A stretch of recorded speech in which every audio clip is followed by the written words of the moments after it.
This is the day that the Lord has made. Let us rejoice and be glad and live today.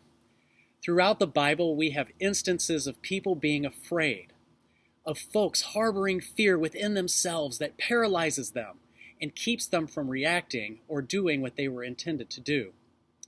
For instance, Moses did not want to face the mighty Pharaoh and demand that the king release the slaves. Jonah didn't want to travel to the town of Nineveh and deliver to them a message of doom and destruction. Mary didn't want to believe the news that she was with child as an unwed virgin. In all these instances, the initial fear was eventually squashed as these individuals turned to the Lord with a trusting heart so that they could answer God's call and live out the life that they were intended to live. So it shouldn't surprise any of us that Jesus decides to incorporate into his storytelling an example that harnesses this human emotion of fear and how it can be detrimental to both you and me. Jesus tells a parable of a rich man that goes on a long journey. This man entrusts to 3 of his slaves some of the assets that he has accumulated over the years. Now, to one slave he gives 5 talents, to another 2 talents, and to the third 1 talent. Now, to help you understand the magnitude of the responsibility that these men take on, let me inform you that a talent was equal to 15 years of wages for a laborer. So we're talking 75, 30, and 15 years worth of wages. This is some serious dough. Serious dough with some serious responsibilities. If this rich man is willing to part ways with his piles of money in this manner, then it tells us that these slaves are in turn quite trustworthy. And if he trusts in them, then it could probably be said that he believes in their work ethic, and therefore this man has developed some expectations that he then places upon the shoulders of the slaves. Now, what expectations are there, you might ask? Well, expectations that these men, these slaves, will manage his funds wisely and carefully, that they will use them for profit and for gain, that they will multiply what has been given to them. He doesn't want them to just sit on the mounds of cash. For crying out loud, he could have done that himself. He could have loaded up all that money into suitcases and dragged it with him to that nice Mediterranean resort that he was headed to. But he didn't. What good would that do? He wants to see something active happen with the money that he gives to these gentlemen. He wants to see some growth come of it. Now, the first 2 slaves do the right thing as they put that money right to work. They each double what is given to them, and they are commended for their work. Well done, good and trustworthy slaves. It's that 3rd slave who finds himself in a bit of hot water. He does nothing with his 1 talent. Nothing. Zip. Zilch. He returns the money just as it was given to him. He's lazy about it. He puts in 0 effort. He doesn't even try. And why? Because he's scared. He is afraid of what the master might do if somehow, some way, he loses a portion of that talent that was given to him. He even says in his sorry excuse, "Master, I knew that you were a harsh man, reaping where you did not sow and gathering where you did not scatter seed. So I was afraid, and I went, and I hid your talent in the ground."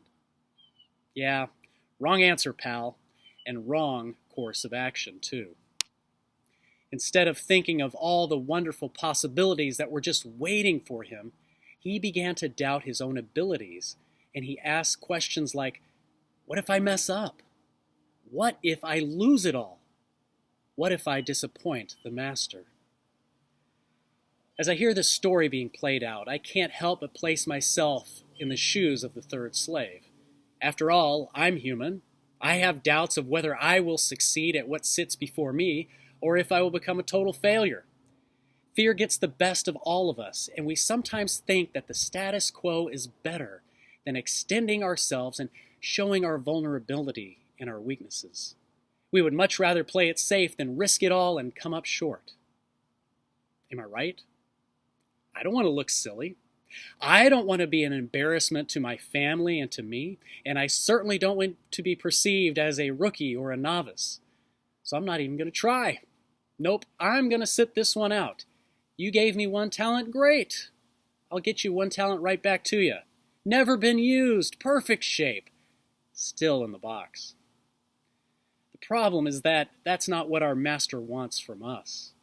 Like the master from the parable, God is not looking for some glorified paperweights to hold down these gifts, these talents, these resources which he has given to us. He doesn't view us as safety deposit boxes. He instead has high expectations for his people. He trusts us, each and every one of us. He knows we can handle it. He's got our backs. And this is why the message that he has for us believers today is, do not be afraid. We need to realize that we will all fail. We are human after all. We aren't perfect. Even in all of our imperfections and our shortcomings, we have a God who believes in us. But even more so, we have a God who forgives us and loves us. Nothing that we can do can separate us from the love of Jesus Christ. He died so that we don't have to worry or be afraid or ponder what our next move might be. We are guaranteed a love that conquers all and thrusts us into a position to succeed and to achieve the goals that he places before us. So live today. Be confident. Trust that God is with you. Believe in the promise of Jesus. Take what has been given to you, whether it is a special talent or a particular skill, a character trait, or a sum of greenbacks. Take the gifts that God entrusts to you and use them. Manage them, share them, not just to glorify our eternal and compassionate God, but to also advance his kingdom. All God asks is that you don't just sit there and bury them. And if you do happen to fail along the way, or if you do indeed come up short, remember that Jesus will be there with you and for you. You have absolutely nothing to be afraid of. Amen. Remember as you go about your day that yesterday is gone. Tomorrow does not yet belong to you. So why not live today, knowing that you never walk alone? See y'all next week. Later.